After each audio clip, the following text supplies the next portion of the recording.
বাংলাদেশের ক্রিকেটার মুস্তাফিজুর রহমানকে আইপিএল থেকে বাদ দিয়ে দেওয়া হয়েছে। এর অন্যতম কারণ হচ্ছে ভারতের কট্টর হিন্দুত্ববাদীরা দাবি করেছে বাংলাদেশের মুসলমানরা হিন্দুদের উপর নির্মম নির্যাতন করছে, দীপু দাসকে পুড়িয়ে হত্যা করেছে। সুতরাং এর প্রতিবাদ স্বরূপ হিন্দুরা যেহেতু বাংলাদেশের নিরাপদ নয়, সুতরাং বাংলাদেশের মুসলমানদের সাথে কিংবা বাঙালিদের সাথে তারা কোনো রকম কোনো সম্পর্ক রাখতে চান না। তারই ফলশ্রুতিতে আন্দোলনের মুখে আইপিএল কর্তৃপক্ষ কিংবা বিসিসিআই, ভারতের ক্রিকেট কাউন্সিল মুস্তাফিজুর রহমানকে আইপিএল থেকে বাদ দিয়ে দেওয়া হয়েছে। এবং যে পরিস্থিতিতে যেভাবে বাদ দেওয়া হয়েছে, মোটামুটি অনুমান করা যায় বাংলাদেশের আর কোনো ক্রিকেটার কখনো ভারতের আইপিএল খেলতে পারবে না। অনেকেই ভাবতে পারেন হয়তোবা আমি একজন ক্রিকেট প্রেমী, ক্রিকেটকে ভালোবাসি, খেলোয়াড়দের ভালোবাসি, সেজন্য তাদের পক্ষে কথা বলছি। এটা সম্পূর্ণ ভুল ধারণা। মূলত কথা বলার কারণ হচ্ছে মোস্তাফিজুর রহমান যদিও একজন ক্রিকেটার, তিনি একজন বাংলাদেশি। আর বাংলাদেশি হবার ফলে ভারতের হিন্দুত্ববাদীরা বাংলাদেশের সাথে যে চূড়ান্ত একটা যুদ্ধ মনোভাব লালন করছে, বাংলাদেশের সাথে যে হিংসা বিদ্বেষ কিংবা শত্রুতা করছে, তারই প্রতিবাদ স্বরূপ এই ভিডিওতে আমি কথা বলছি। ভারতের কট্টর হিন্দুত্ববাদীরা কিছুদিন পর পর একটা ফাঁকা আওয়াজ তুলছে, বাংলাদেশে হিন্দুরা না জানি কত কষ্টে আছে, না জানি কত বিপদে আছে, না জানি এরা না খেয়ে মরে যাচ্ছে বাংলাদেশে, এবং সংখ্যালঘু বিধায় সংখ্যাগরিষ্ঠ মুসলমানরা তাদের উপর না জানি কত নির্মম নির্যাতন করছে। অথচ এখানকার বাস্তব চিত্র একদম ভিন্ন। বাংলাদেশে হিন্দু মুসলমান পরস্পর ভাই ভাইয়ের মতো সম্পর্ক বজায় রাখছে, একই বাজারে বাজারঘাট করছে, পাশাপাশি বাড়িতে থাকছে, একই মহল্লায় বছর বছর ধরে তাদের বসবাস। হিন্দুর বাড়িতে কখনো প্রয়োজনে মুসলমান যায়, মুসলমানের বাড়িতে কখনো প্রয়োজনে হিন্দু যায়। কখনো এগুলো নিয়ে কোনো ইস্যু তৈরি হওয়ার সমস্যা সৃষ্টি হয়নি। কিন্তু ভারতে বসে বসে দাদা বাবুরা কেন জানি মনে করে বাংলাদেশে হিন্দুরা না জানি কত বিপদে আছে। আমি তো মনে করি স্বয়ং হিন্দুরা ভারতে যে আরামে আছে, সুখে আছে, তার চেয়ে বাংলাদেশে অনেক বেশি নিরাপদ, অনেক বেশি সুখে শান্তিতে বসবাস করছে।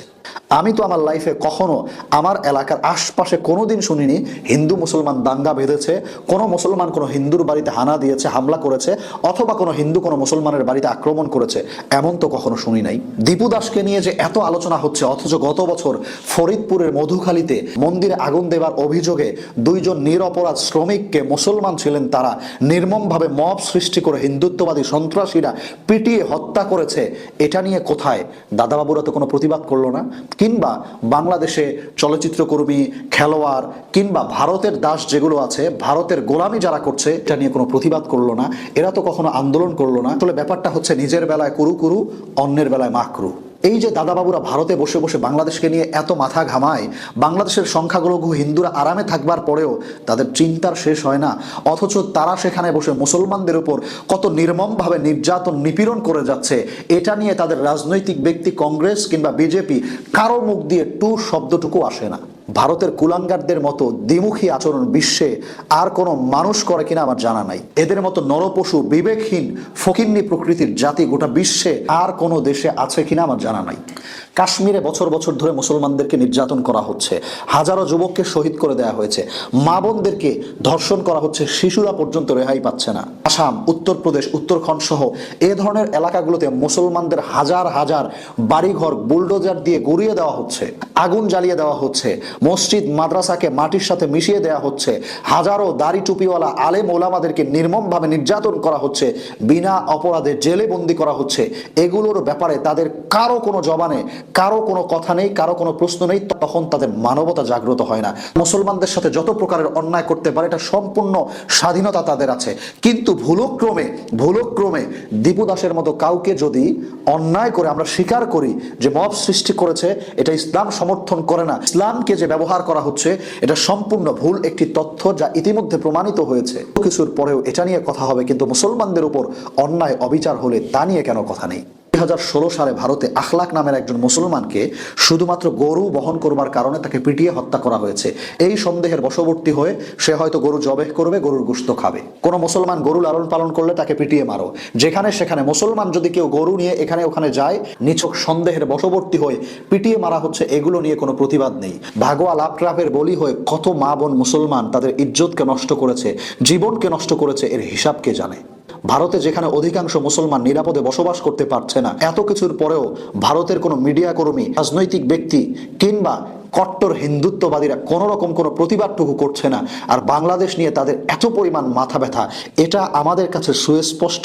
বাংলাদেশের সাথে ভারতের যে সম্পর্কটা হয়েছে এটা আর কখনোই ভালো হবার ন্যূনতম কোনো সম্ভাবনা নেই। বাংলাদেশ নিয়ে আপনি যে স্বপ্ন দেখেন, এই স্বপ্ন যদি বাস্তবায়ন করতে চান, ভারতের আধিপত্যবাদকে যদি আপনি নস্যাৎ করতে পারেন, তবেই এটা সম্ভব, নতুবা সম্ভব না। স্পষ্ট বার্তা, বাংলাদেশ থেকে যদি ক্রিকেট খেলাকে ব্যান করে ফেলা হয়, আর কখনো ক্রিকেট খেলা হবে না, তাহলে আমি শুকরিয়া আদায় করব, 2 রাকাত নামাজও আদায় করব ইনশাল্লাহ। কারণ এই ক্রিকেটাররা এরা মানুষ নামে নরপশু ব্যতীত কিছুই আমার মনে হয় না। এরা একটা 6 মারলে, একটা উইকেট নিলে, কিংবা বেতন নিয়ে সমস্যা হলে, কোনো দলের খেলা হলে, এগুলো নিয়ে এরা পোস্ট করতে 1 সেকেন্ডও দেরি করে না। এদের অ্যাডমিনরা সব সময় রেডি হয়ে থাকে। কিন্তু 24-এর গণ অভ্যুত্থানে এত ছাত্র জনতা শহীদ হলো, এত মানুষ আহত হলো, এত কিছু হবার পরেও পোস্ট পর্যন্ত, প্রতিবাদ করবার ভাষাটুকু পর্যন্ত তাদের হয় না। তাদেরকে আপনি, তাদের পক্ষে আপনি কিভাবে কথা বলেন? অথচ এই কুলাঙ্গাররাই খুব আনন্দের সাথে শাহবাগে অংশগ্রহণ করেছিল, আল্লামা সাঈদীর ব্যাপারে মৃত্যু পর্যন্ত চেয়েছিল। আপনি কখনো এদেরকে মানুষ মনে করতে পারবেন না। এরা হচ্ছে প্রকৃত আওয়ামী লীগের দোসর। সুতরাং ক্রিকেট খেলা যদি বাদ হয়ে যায়, আলহামদুলিল্লাহ, আল্লাহর শুকরিয়া আদায় করব। কিন্তু এই প্রতিবাদটা হলো, ভারত যে বাংলাদেশের সাথে আচরণ করছে, বাংলাদেশ একটা স্বাধীন হবার পরেও রক্তচক্ষু দিয়ে বাংলাদেশের দিকে তাকাচ্ছে, এটাকে কেন্দ্র করে মূলত এই ভিডিওটা। বাংলাদেশের প্রতিটা সেক্টর থেকে পত্রপত্রিকা, সাংবাদিক কিংবা চলচ্চিত্রকর্মী, খেলোয়াড়, যারাই ভারতের দালালি করবে, আপনি যদি এদেরকে দমন না করতে পারেন, আপনি কখনো ভারতীয় আধিপত্যবাদের বিরুদ্ধাচারণ করে ফায়দা পাবেন না। কারণ এই কুলাঙ্গাররা বারবার বাংলাদেশকে বিভিন্নভাবে ভারতের কাছে বিক্রি করে দেওয়ার জন্য তৈরি হয়ে আছে।